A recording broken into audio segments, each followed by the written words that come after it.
Би ч ингээ босоод явж чадахгүйсэн баг. Алхаж чаддаггүй, хэвтэж чадахгүй, сууж чадахгүй, ингэж мөнгө сууж чадахгүй штэ. Тэгээд ингээд өвдөд ахаар чи хүн чинь ингээд амар стресстэй тэг нойргүй бүр амар хэцүү байсан. Би бүр одоо нурууны асуудалтай болоод бүр нэг мэдсэн чинь 15 жил болсон байгаа байхгүй юу.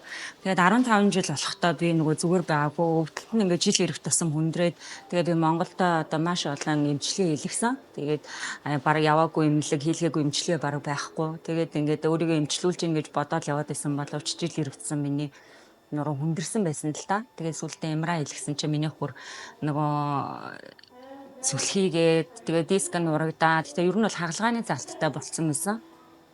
Тэгээд би өөрөө судлаад явж байгаад тэгээд энэ эмнэлгээ олж мэдээд тэгээд эмнэлгийнхаа ажлуудыг Монголд эрэхтэн уулзаж танилцаад тэгээд зураг өгж явуулаад эмчээс одоо эмчлэгдэх боломжтой хаалгаа хийх шаардлагагүй гэдэг мэдээг сонсоод тэгээд би чинь очиод баг 3 хоногоос миний өвдөлт намдаад тэгээд би 14 хоноод эмнэлгээс гарахдаа би баг цоо эрүүл хүн шиг гарсан. Тэгээд одоо тэрнээсээ хойш огт өвдөхгүй байжгаад одоо эмч маань ирээд тариагаа хийлгэж дээ. Тэгээд тариагаа хийлгэж яхад сая эмч маань үзээд бүр маш сайн байна гэсэн би өөрөө ч маш сайн байгаа мэдэрч байгаа болохоор үнэхээр их баяртай байна. Тэгээ би ийм өвдөлтгүй ерөөсөө ийм удаан байж нэг ч үзээгүй.